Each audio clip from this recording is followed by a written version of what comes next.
우리는 믿음은 바라는 것들의 실상이라고 얘기합니다. 또한 보이지 않는 것들의 증거라고 말해주고 있죠. 그래서 우리가 바라는 것들이 지금 내 눈앞에서 보이는 거죠. 일어나는 것이죠. 이게 믿음이야. 그런데 이 믿음은 마음속에만 간직하는 것이 아닌 것이죠. 이 믿음은 행동입니다. 행동으로 나타나는 믿음을 가져야 됩니다. 이게 바로 믿음이라는 것이죠. 이 믿음이 있어야 많은 은혜 속에 우리는 살 수가 있습니다. 믿음 없이 우리는 살 수가 없는 거죠. 우리 크리스찬에게 있어서는. 또한 믿음이 있어야 많은 복 가운데 우리는 살아갈 수 있습니다. 또한 우리에게 늘 이러한 믿음이 존재해야만이 우리 삶의 의미가 있는 것입니다. 이게 바로 예수 그리스도를 믿는 우리 크리스찬들의 삶입니다. 그렇다면 여러분들은 이 믿음이 있나요? 어떤 믿음이 있을까요? 우리에게 있어야 할 이러한 믿음은 무엇일까요?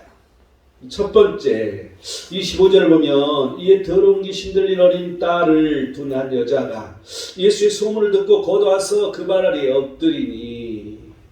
여러분, 첫 번째는 엎드리는 믿음입니다. 그런데 이 병행 구절이 마태복음 15장 25절을 보면 여자가 와서 예수께 절하여 이르되 주여 저를 도우소서. 예수께 절했다고. 또한 이 본문 이 마가복음은 엎드렸다고. 이 두 가지를 다 합해서 보면 엎드려서 절했다는 걸 우리는 볼 수 있습니다. 이 엎드려서 절하는 것, 여러분 우리는 경배라고 말하는 것이죠. 이 첫 번째는 이 엎드리는 믿음, 경배하는 믿음. 이게 무슨 말이냐면 경배가 가져다 줄 것을 아는 믿음이라는 것입니다. 왜 경배하냐는 거죠. 왜 엎드렸냐는 거죠. 왜 절을 했냐는 것이죠. 이것은 그 이후에 일어날 일들을 믿고 이 여자는 경배하고 엎드려서 절하는 것을 볼 수가 있습니다. 여러분, 이 믿음의 기초가 경배라는 걸 우리는 생각해야 됩니다. 이 하나님 앞에 경배하지 아니하고 이러한 믿음을 가질 수가 없는 것이기 때문입니다. 우리가 하나님을 경배하는 이유는 하나님과의 관계입니다. 우리가 하나님의 자녀이고 하나님은 또한 우리의 하나님이시기 때문에 우리는 경배하는 것이죠. 그런데 이러한 믿음은 이 경배에서 나온다는 것을 여러분이 기억해야 할 것입니다. 우리가 하나님께 경배한다는 것이 믿음의 시작입니다. 여기서부터 믿음은 시작되는 것이죠. 또한 이 바라는 것들의 실상을 이루는 시작이라는 것을 우리는 알아야 할 것입니다. 우리에게 믿음이 있냐고요? 우리는 평소에 하나님을 경배하면서 내가 하나님을 경배함으로 말미암아 하나님께서 내게 복을 주신다. 내가 하나님을 예배함으로 말미암아 하나님께서 내게 많은 은혜를 주신다. 첫 번째는 구원의 은혜입니다. 두 번째는 우리 삶의 은혜입니다. 여러분, 이러한 것들은 예배로부터 시작된다는 것을 우리는 기억해야 할 것입니다. 그래서 우리는 늘 하나님께서 나와 함께 하신다는 것, 이것은 예배에서부터 시작된다는 이러한 믿음을 우리는 가져야 할 것입니다. 하나님은 내가 성실하게 끊임없이 경배함으로 절대 나를 저버리지 않는다는 믿음이 우리에게 있어야 할 것입니다. 우리가 성령 충만한 예배이면서도 믿음이 있는 예배를 드려야 됩니다. 오늘 지금 예배하는 이 시간 하나님께서 나와 함께 하실 뿐만 아니라 영원히 나와 항상 함께 해주시는 하나님, 그 하나님을 믿고 우리는 예배를 드려야 된다는 것이죠. 평생 우리의 삶을 주관하시는 그 하나님을 우리는 믿느냐 믿지 못하느냐, 나의 삶의 한순간순간마다 간섭하시느냐 하지 않으시느냐. 여러분, 이러한 것을 믿는 자와 믿지 않는 자의 차이는 너무 크다는 것을 우리는 알아야 될 것입니다. 이 자신의 이 욕심으로 우리는 구할 때 이러한 구하는 자세는 바람직하지 않다고 우리는 늘 이 얘기를 합니다. 그래서 우리는 구하는 것도 하나님 앞에 경건하게 그 하나님 앞에 엎드려서 구해야 된다는 것을 생각해 볼 필요가 있습니다. 평생에 온전히 꾸준히 하나님께서 함께 하심을 믿고 우리는 하나님 앞에 예배를 드려야 됩니다. 그러할 때 우리가 구하는 것들, 이 모든 것들이 한 걸음 더 다가선다는 것. 여러분, 그 그리스도 안에 구한다는 게 우리가 예배하는 것이고, 우리가 그리스도 안에 있다는 게 우리가 믿음을 갖는 것이라는 것을 우리는 깨달아야 됩니다. 우리는 어떻게 예배하고 있습니까? 여러분, 우리는 어떻게 기도하고 있습니까? 이 예배에도 진정으로 엎드려 절하는 이 경배의 심령으로 우리는 그 하나님 앞에 엎드려 예배를 드려야 할 것입니다. 또한 항상 하나님의 함께 하심을 믿음으로 우리는 예배를 드려야 할 것이니 뿐만 아니라 기도할 때 긍휼을 베푸신 하나님을 믿음으로 엎드려 우리는 기도해야 된다는 이 사실을 첫 번째로 우리가 깨닫기를 바랍니다. 우리에게 이러한 엎드리는 믿음을 가져야 할 것입니다. 우리에게 있어야 할 믿음, 우리에게 꼭 필요한 믿음을 얘기하는 것이죠. 두 번째, 26절을 볼까요? 그 여자는 헬라인이요 수로보닉의 족속이라 자기 딸에게서 귀신 쫓아 내주시기를 간구하더늘. 여러분, 이 두 번째는 간구하는 믿음, 이 바꿔 말하면 믿음의 간구입니다. 우리가 이 간구하는 거 여러분 막연하게 구하는 것이 아니라 믿음으로 확신으로 우리는 간구를 해야 되는 거죠. 확신을 가지고 하나님께서 반드시 이루어주신다는 이런 확신 속에서 우리가 기도할 때 이게 바라는 것들이 실상이 되는 것입니다. 여러분 똑같이 기도하더라도 분명하게 하나님께서 들어주실 거야. 이 깊은 이 마음을 가지고 여러분 기도해 보시기 바랍니다.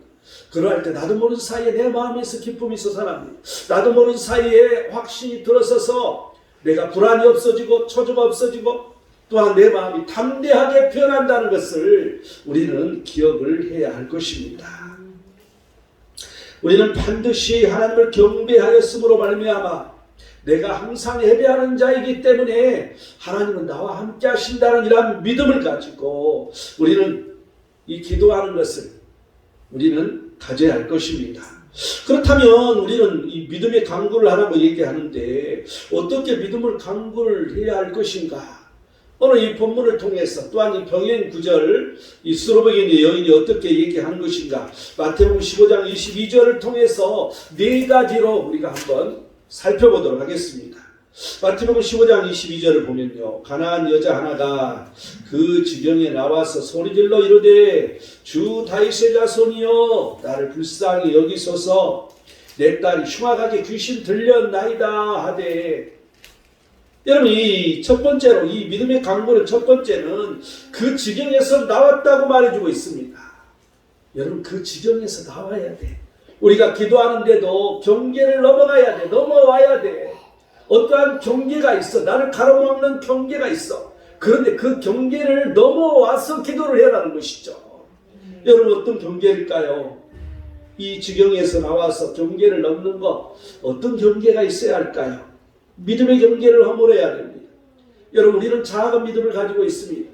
그래서 이 믿음의 경계, 이 작은 데서 큰 데로 경계를 허물고 넘어가라는 거죠. 그래서 큰 믿음을 가져라는 겁니다. 담대한 믿음으로 그 경계를 넘어와서 기도해라는 것입니다. 여러분 믿음 없이 기도해서는 안 됩니다. 될까 말까 기도해서는 안 되는 것입니다. 반드시 함께 해주신다는 확신을 가지고 기도해야 된다는 것을 여러분 이 경계를 넘어야 할 것입니다. 두 번째로 어떤 경계를 넘어가야 할 것인지 나홀로의 경계를 넘어가야 됩니다. 나홀로의 경계를 허물어야 됩니다. 여러분 이 나홀로에서 교회로 확장돼 가야 됩니다.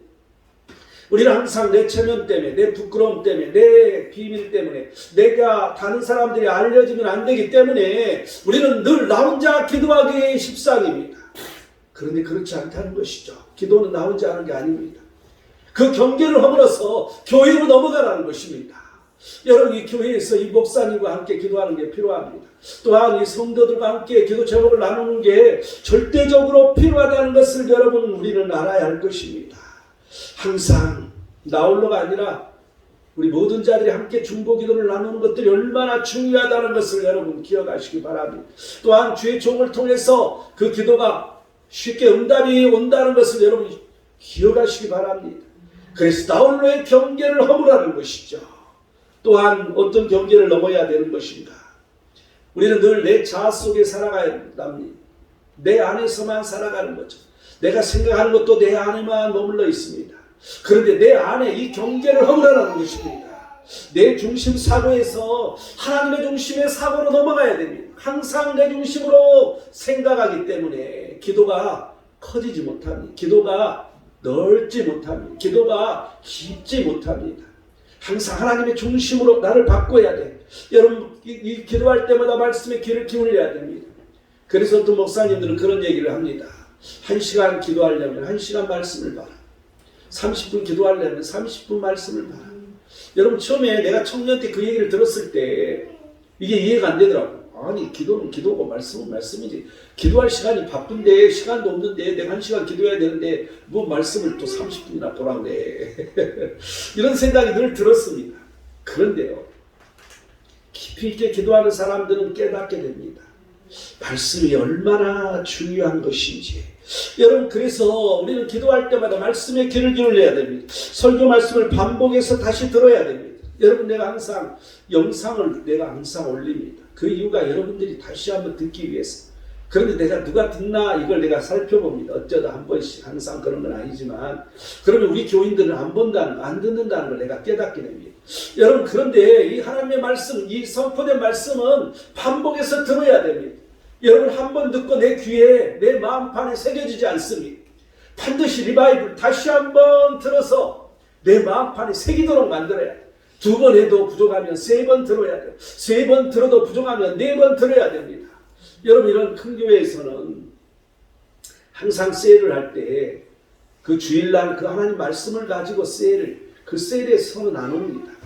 그래서 서로 적용하고 내가 어떻게 살아가야 할 것인지 그 말씀을 붙들고 나누는 이런 시간들을 갖습니다. 이처럼 이만큼 하나님의 말씀은 중요하기 때문에 우리가 주일날 선포된 그 말씀을 늘 다시 듣는 이런 습관을 들여야 됩니다. 또한 매일 말씀을 선포하고 묵상해야 됩니다. 여러분 하루라도 말씀을 내가 묵상하지 않고 선포하지 아니하면 내 입에서 가시가 돋는다는 것을 우리는 알아야 됩니다. 말씀 속에서 나의 위치를 발견해야 됩니다. 말씀 속에 다른 사람을 발견하면 안 됩니다. 우리는 말씀을 늘 묵상하면서 다른 사람을 발견하는 것이죠. 그런데 나를 발견해야 된다는 것을 알아야 됩니다. 말씀 속에서 우리는 늘 이 자아의 경계를 넘어서 그 하나님의 뜻을 발견할 수 있어야 됩니다.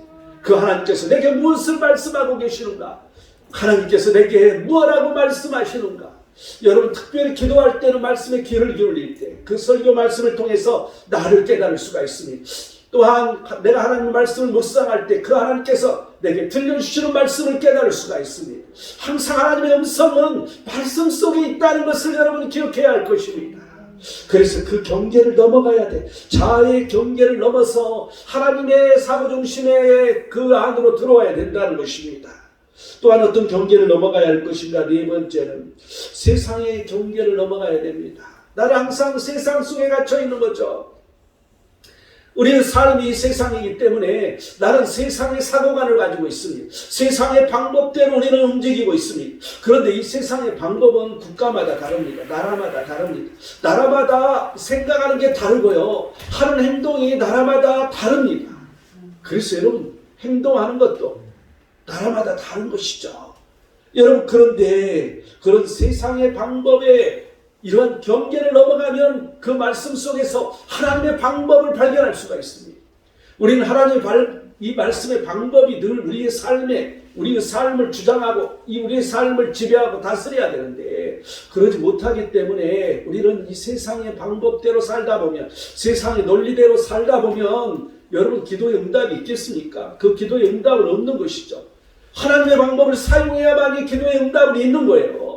그런데 세상의 방법으로 우리는 늘 살기 때문에 우리는 기도에 한 걸음 다가가지 못한다는 것을 우리는 기억해야 할 것입니다. 그래서 이 세상의 방법에 우리는 익숙해져 있는데 이것이 습관입니다. 우리는 세상의 습관에서 말씀이 말해주는 습관으로 바꿔야 됩니다. 항상 어떠한 행동을 하더라도 그 말씀이 뭐라고 내게 말씀해주고 있는 것인지 그래서 그 말씀으로 움직일 수 있는 습관을 길러야 됩니다. 이러한 자가 성공할 수 있습니다. 이러한 자가 세상에서도 항상 으뜸이 될 수가 있습니다. 선한 행동으로 하나님께서 헌신함으로 영성이 있는 예배로 나를 바꾸는 것입니다. 여러분 영성 있는 예배, 이 합당한 예배 지난주에 우리가 나누었잖아요. 여러분 우리가 이 세상에 살면서 어떤 문제를 만났을 때 내가 기도하는데 그 기도를 어떻게 부딪혀야 할 것인가? 우리가 기도하면서 어떤 행동을 해야 할 것인가? 이것은 말씀으로 행동을 해야 돼요. 여러분 그래서 우리가 항상 문제를 만나면 더 열심히 예배하고 더 열심히 기도하고 더 열심히 말씀을 보고 더 열심히 하나님 앞에 헌신하고 더 열심히 전도하고 여러분 이러한 하나님의 방법으로 돌아가야 됩니다. 그러할 때 한 걸음 더 기도의 응답에 다가선다는 것을 여러분 깨달아야 됩니다. 이게 얼마나 중요한지 알 수 있습니다. 우리는 믿음으로 깊이 있는 성령의 기도로 간절히 구하는 그러한 하나님의 방법으로 바꿔야 가야 된다는 거죠. 여러분, 세상의 방법으로 기도하는 것이 아니라 하나님의 방법으로 기도하는 것은 성령 안에서 기도하는 것입니다. 우리가 성령 충만하기 위해서 여러분 기도할 때 항상 그래서 찬송을 부르라고 말합니다. 내가 이 상기도를 늘 젊은 시절부터 다니면서 늘 깨닫는 것은 기도가 금방 깊이 있게 안 들어간다는 것입니다. 여러분, 갑자기 교회에서 기도하다가 내가 산에 올라갔는데 그 산에서 기도할 때 금방 기도가 깊이 들어가느냐? 왜냐하면 주위의 환경이 달라졌기 때문에 야, 저 사람들 왜 저렇게 기도하지? 막 산기도하는 사람이 방언을 해도지 저렇게 방언하는 거야? 뭐 쓸데없는 생각들이 왔다 갔다 하니까 깊이 있게 기도가 안 되는 것이죠. 깊이 있게 그렇게 들어가는 것은 찬송입니다. 찬송을 안 되면 보혈의 찬송부터 시작하면 점점 내가 그리스도 안에 거하게 됩니다. 점점 내 안이 그리스도로 채워지기 시작합니다. 그러할 때 기도하면 깊이 있는 기도를 하게 되는 것이죠. 여러분, 그래서 이 찬송이라는 게 얼마나 우리에게 중요한 것인지, 여러분, 이게 세상의 경계를 넘는 것입니다. 세상의 방법이 아니라 하나님의 방법으로 기도하는 이러한 첫걸음을 걷는 것입니다. 우리는 이러한 내 자신을 믿음으로 깊이 있는 성령의 기도로 그럼으로써 간절히 기도하는 걸로 바꾸는 것이죠. 마가복음 7장 7절은 이렇게 말합니다. 사람의 계명으로 교훈을 삼아 가르치니 나를 헛되이 경배하는도다 하였느니라. 사람의 계명으로, 사람의 방법으로 우리가 예배하지 않아야 되는 것이죠. 하나님의 방법으로 예배하고 하나님의 방법으로 기도해야 된다는 것. 또 어떤 경계를 넘어야 할 것이냐. 다섯 번째, 희생의 경계를 넘어야 됩니다. 희생 없는 자신이 희생 있는 자신으로 바꿔져야 됩니다. 여러분, 우리가 교회 다닌다고, 우리가 예배한다고, 우리가 하나님을 믿는다고, 그런데 항상 내 중심입니다. 항상 내가 희생하기를 싫어합니다. 항상 내가 받기만을 원합니다. 항상 내가 주는 것은 생각해보지도 않습니다. 그런데 내 희생이, 하나님은 내 희생을 요구하는 거야. 왜냐하면 십자가를, 너의 십자가를 짊어지고 그 그리스도를 따라가라고 했기 때문에 따라가라고. 오직 그 하나님 그리스도를 우리는 따라가야 되지 않습니까? 그런데 예수 그리스도의 십자가를 짊어지고 오라는 것이 아니라 내 십자가를 짊어지고 가야 된다고 말해주고 있어요. 우리가 예수님의 십자가를 짊어지면 나 죽어야 되잖아요. 그죠? 얼마나 무서운 거야. 쉬운 게 아니에요. 그런데 내 십자가를 쉽게 말해주고 있어요. 여러분, 내가 내 자신을 희생하고 내가 손해보는 일, 그 모든 것들을 각오하고 우리가 그러하고 예배를 드려야 되고, 그러한 것을 그런 각오하고 우리는 헌신, 하나님 앞에 충성해야 되고, 교회에 와서 열심히 하나님의 일도 해야 되고. 여러분, 이러한 것은 시간입니다. 이 시간은, 이 세상은 시간 싸움이잖아요. 내가 어디에다 내 시간을 어디에 투자하냐에 따라서 그 결과가 나오는 것이기 때문에. 그런데 하나님에게 투자하지 않습니다. 하나님에게 헌신하지 않습니다. 하나님 앞에 드리지 않는 것이죠. 여러분, 우리가 이러한 믿음을 갖는다는 것은 그 희생의 경계를 넘어서 하나님이 원하시면 언제든지 나를 희생하고 가야 됩니다. 여러분, 그러할 때 우리는 믿음이 한 걸음, 더욱더 두 걸음, 세 걸음 더욱더 나아간다는 이 사실을 우리는 알아야 할 것입니다. 우리는 내 자신을 희생하고 그걸 감수하고 하나님 앞에 적금을 들어야 할 것입니다. 무슨 일이든지 나를 희생하는 게 중요합니다. 우리가 전도하는 일에 나를 희생해야 됩니다. 교회 봉사하는 일에 나를 희생해야 됩니다. 모든 하나님의 일에 자신을 희생해야 됩니다. 절대적으로 하나님 앞에 나가 헌신해야 할 것입니다. 여러분, 이게 믿음의 지름길이라는 거죠. 믿음의 한 걸음 더욱더 나가는 것이 그 경계를 넘는 것이죠. 이 경계를 넘는 거, 마지막 여섯 번째, 무관심의 경계를 넘어라. 여러분, 무관심에서 우리는 충성으로 바꿔야 됩니다. 하나님께 무관심한 눈을 떠야 됩니다. 하나님과 관계없이 살던 내가 그 하나님에게 눈을 떠야 돼. 내가 하나님과 관계없이 살아간 내 자신을 발견해야 돼. 여러분, 교회에 무관심했던 내가 눈을 떠야 됩니다. 또한 사람들에게 무관심했던 내가 그 하나님의 사람들에게 눈을 떠야 됩니다.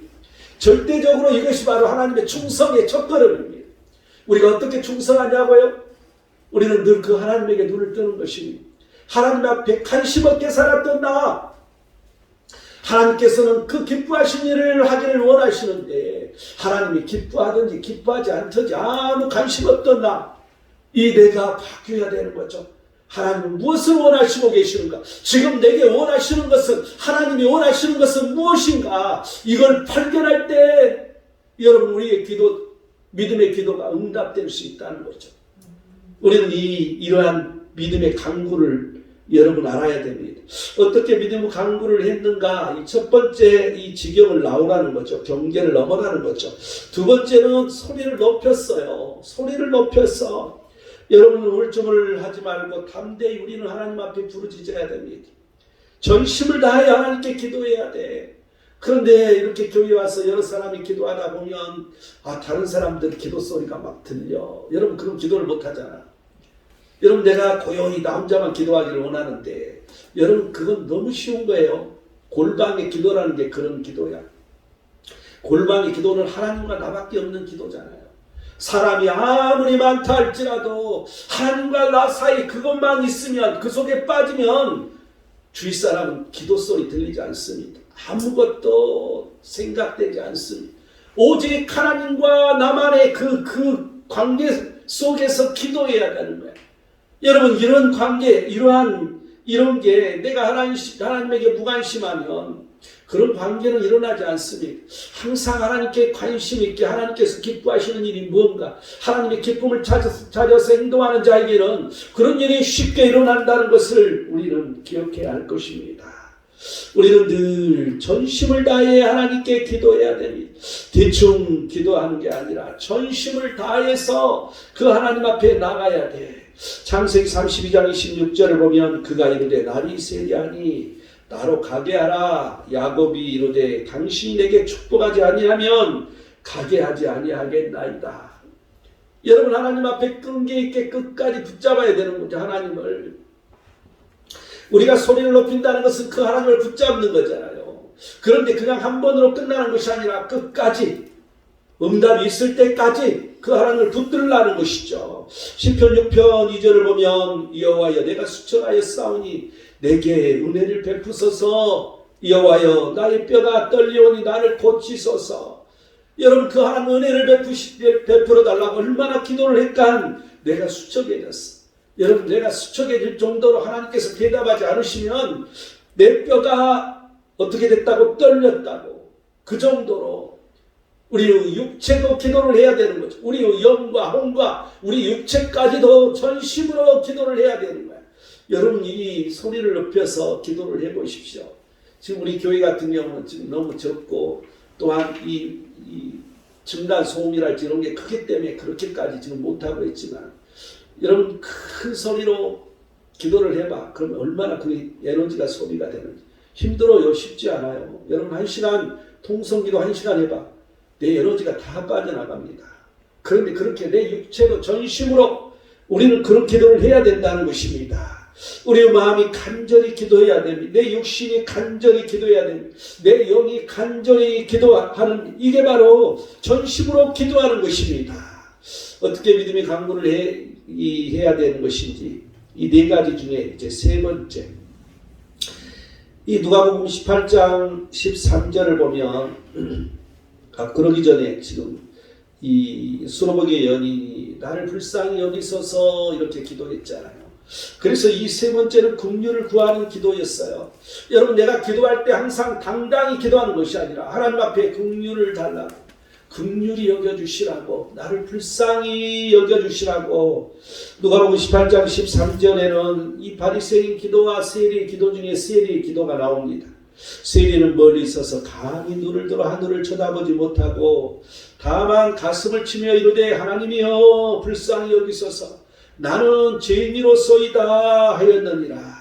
여러분 항상 하나님께 긍휼히 여겨달라고 기도하는데요. 특별히 그 중에 내가 죄인임을 고백하라는 것이죠. 여러분 그러할 때 그 하나님이 긍휼히 여겨달라는 말이 쉽게 성립되는 걸 알 수가 있습니다.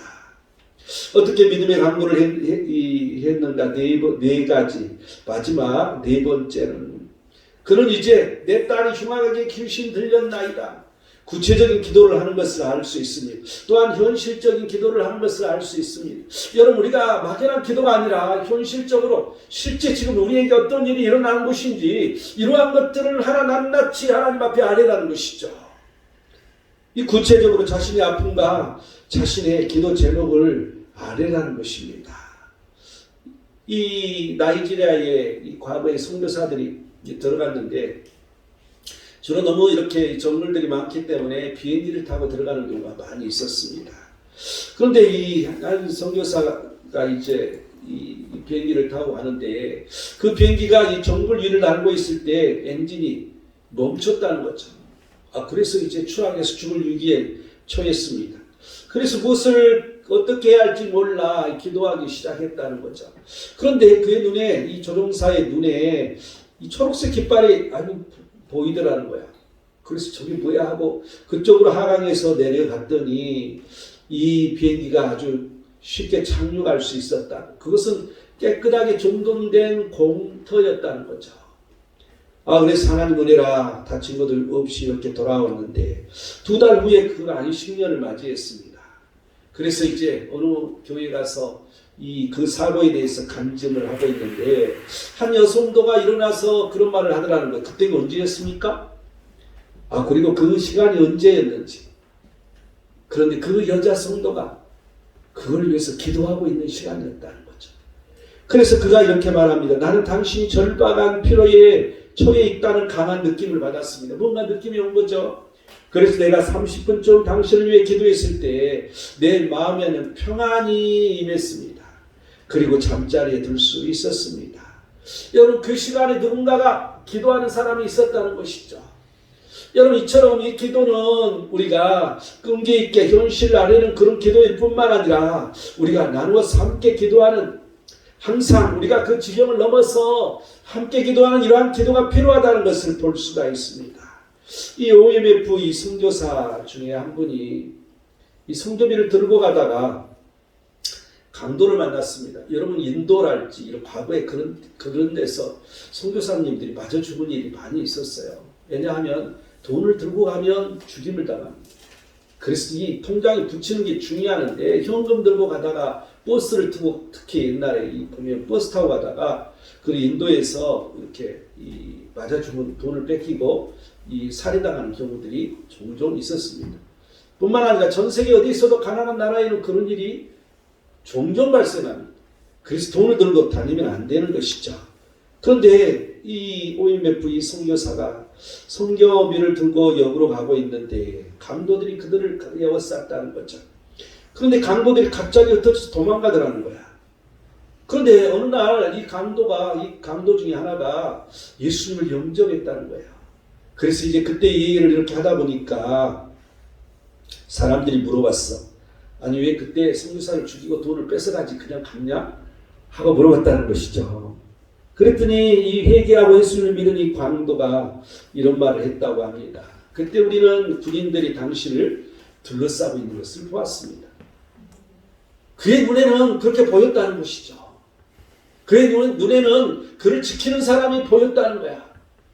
여러분, 말도 아니잖아요. 혼자 갔는데 어찌 그런 일이 일어날 수가 있어?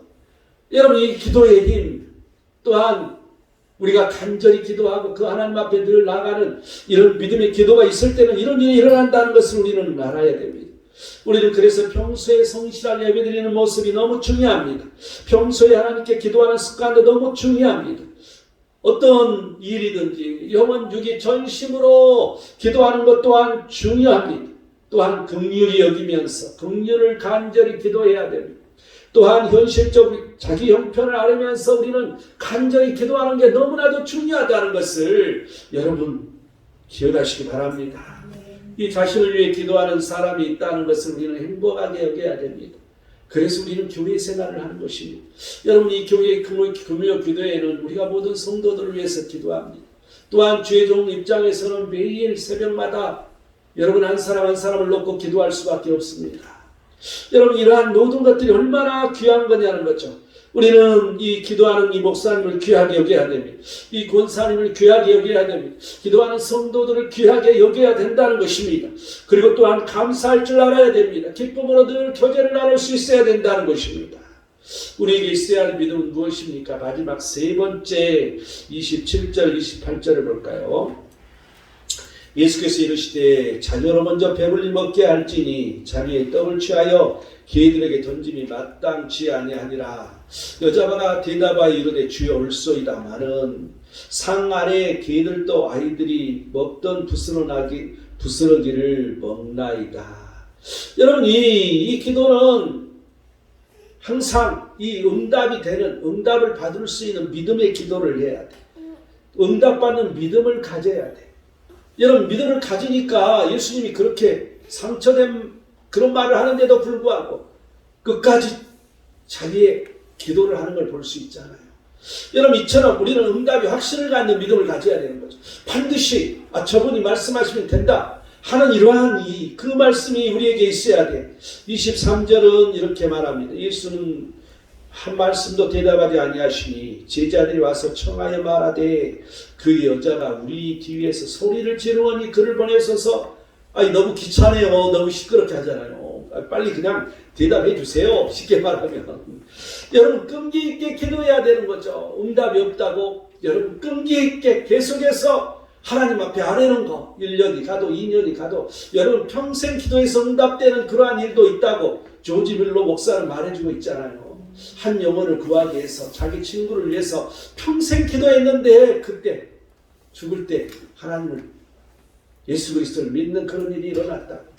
여러분 이처럼 우리는 끈기 있게 우리는 기도를 해야 되는 것입니다. 이 평택교회에서 이런 일이 있었다 그래요. 이 조남이라는 이러한 이 어린 이 청년이 있었는데 그는 예수님 믿기 전에 이 벙어리 마귀가 들었다고 그래요. 아주 옛날 이러한 얘기예요. 옛날에는 귀신 들린 일이 많이 있었잖아요. 근데 귀신이 들렸는데 벙어리가 된 거야. 그래서 말을 못하는 거야. 그래서 여러 달 동안 아주 고생을 많이 하고 있었어. 그래서 이 부모들이 무슨 약을 써도 소용이 없고, 그래서 심지어는 이 무당에 가서 구슬내도 소용이 없고, 갈수록 병은 심해졌다는 거야. 그러한 이 귀신이 들려서. 그래서 이제 잠을 자지도 못하고 음식도 먹지 못하고 헛웃음을 웃기는 하는데 말을 못하는 것이죠. 이 벙어리 귀신이 들었는데 이 평택교회 다니는 어떤 한 성도가 이 소녀가 너무 참 힘들구나 하는 것을 불쌍히 여겨서 그를 교회로 데려온 것이죠. 그래서 이제 이 병고침을 받기를 위해서 그는 구했다는 거죠. 간구하기 시작했어. 그래서 이제 이 혼자 아무리 기도해도 안 되니까 전도사님들이 기도하기 시작하고 모든 성도들이 합심하여서 34일간 매일 믿음으로 기도했다는 거죠. 여러분 귀신이 금방 쫓겨갑니까? 쉽지가 않지 않습니까? 그래서 누가 능력 있는 것도 아니고 능력이 기도하는 사람이 있는 것도 아니고 그래서 모두 다 34일 동안을 기도했대. 34일째 되는 날 그날 그가 온전한 정신을 갖는 사람으로 돌아왔다는 거죠. 여러분 이처럼 끈기 있게 기도하는 게 얼마나 중요한 것인지 또한 우리가 함께 이렇게 기도하는 게 중요한 것인지를 알아야 됩니다. 24절을 보니까 예수께서 대답하여 이르시되 나는 이스라엘 집에 잃어버린 양 외에는 다른 데로 보내심을 받지 아니하였노라 하시니 여러분 얼마나 상처된 말이에요. 여러분이 예수님에게 청했더니 그 예수님께서 나는 이스라엘 사람 외에는 필요 없다. 니네들 다 필요 없어. 다 쉽게 말하면 얼마나 상처되는 말이에요. 절망이잖아요. 예수님께 구했는데 예수님께서 아니라고 말씀하시는데 여러분 우리는 환경을 보지 않는 믿음의 행동을 보여야 됩니다. 환경을 보고 그냥 포기하는 게 아니라 어떠한 어려운 환경이 있다 할지라도 믿음의 행동, 액션이 있어야 돼. 여러분 우리가 기도만 하는 게 아니라 믿음만 갖는 게 아니라 믿음으로 내 마음속만 갖고 있는 게 아니라 행동으로 옮김이 있어야 된다는 것이죠. 그는 그렇게 예수님이 말씀한다 했을지라도 그는 행동으로 끝까지 그 예수님에게 청하는 모습을 볼 수 있습니다. 여러분 이 폭풍이 올 때는요, 이 닭은 자기 몸을 날개 속에 파묻는다고 해요. 그 독수리는 오히려 이 날개를 쫙 펴고 이 폭풍의 몸을 실른다고 해요. 그래서 그 폭풍의 몸을 실어서 이 안전지대로 날아간다고 이렇게 말합니다. 여러분 이 독수리가 날갯짓 하는 것은 우리에게는 귀찮은 일이고 괴로운 시간들이고 고통스러운 문제라고 우리가 생각해 볼 때 우리는 아무리 우리에게 힘든 일, 어려운 일, 고통의 일들이 우리에게 다가온다 할지라도 정면으로 돌파하는 거죠. 부딪혀라는 것입니다. 그래서 그러한 이 부딪혀서 그러한 문제를 축복으로 바꾸라는 것이죠. 독수리처럼 그런 문제를 부딪혀라는 거야. 여러분이 우리는 어떤 일이든지 무슨 일이든지 믿음으로 바라보고 부딪히는 일이 중요하다는 거야. 어떤 일을 만났을 때, 힘든 일을 만났을 때 우리의 사기가 꺾입니다. 그래서 나는 안 되는가? 나는 이렇게 안 되는 일이 없지. 이렇게 포기하는 것이 아니라 부딪혀야 된다는 거죠. 여러분, 이 아브라함은 지시한 알지 못하는 땅을 향해서 갔어요. 그런데 금방 간 게 아니라 아버지 때문에. 그는 갈대아 우르에서 하란으로 건너갑니다. 그래서 아버지가 돌아가셨을 때 그는 그 지시한 땅을 향하여서 가는 걸 볼 수가 있습니다. 여러분, 이러한 믿음의 행동이 없었으면 그는 가나안 땅을 밟을 수가 없었던 거죠. 여러분, 이 모세는 이 홍해바다를 만났습니다. 이제 탈출을 해야 되는데 커다란 바다를 만난 거죠. 절망이지 않습니까? 그 절망을 그는 홍해바다를 어떻게 건넜어요? 부딪혔기 때문에. 그 하나님 앞에 구하는 것뿐만 아니라 그 하나님의 명령 따라 그 홍해바다 속으로 들어갔기 때문에. 여러분 생각해 보세요. 야, 바다로 들어갔죠. 그게 바다에 가면 죽는데, 그런데 다 사람들이 들어갔잖아. 이게 여러분, 바다라는 것은 아주 깊잖아요. 그럼 바다에 들어간다는 것은 쫙 이렇게 갈라졌다 하더라도 깊은 땅 속으로 들어가는 거예요. 그런데 양쪽은 뭐야? 물이잖아. 바닷물. 얼마나 무서울까? 얼마나 두려울까? 여러분, 여기 이렇게 보면 보기 갔다 갔다 할 거 아니야. 얼마나 겁이 날까? 그걸 보면 물속에 빠지는 거죠. 그걸 보지 않고 그냥 앞만 보고 갔다는 거잖아요. 그리고 깊이 빠졌는데도 불구하고 그 땅이 그냥 말랐겠어요. 그냥 물이 촉촉한 그런 곳이겠죠. 그런데도 그냥 푹푹 빠지든 말든 간 거 아니야. 여러분, 그러한 믿음의 행동이 홍해바다가 갈라져서 그들은 건너는 역사가 일어났다는 것입니다. 우리는 늘 이걸 기억해야 됩니다. 또한 여호수아가 이제 이 모세가 죽고 자기가 이제 후계자가 됐는데, 여러분, 후계자가 돼서 모세가 얼마나 큰 지도자였습니까? 그런데 큰 지도자가 죽었으니 얼마나 두려운 마음이 있겠어요. 그래서 하나님께서 두려워하지 말라고 담대하라고 말씀해 주셨습니다. 그런데 그들이 가나안 땅을 가는데 요단강을 만났습니다. 그래서 강을 건널 수가 없었던 거죠. 당연히 기도하는 건 당연히 기도했겠죠. 그런데 그들은 믿음의 행동이 있었어. 이 제사장을 가장 앞에 세워서 그들은 그 법궤를 가지고 물속으로 들어가라고 그래서 들어갔잖아요. 그래서 이 물에 잠기기 시작했어. 이 발이 다 잠긴 거죠. 무릎도 찬 거죠.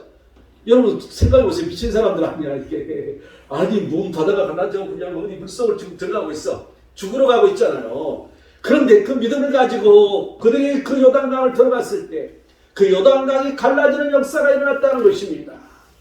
여러분, 이러한 믿음의 행동이 우리에게는 필요합니다.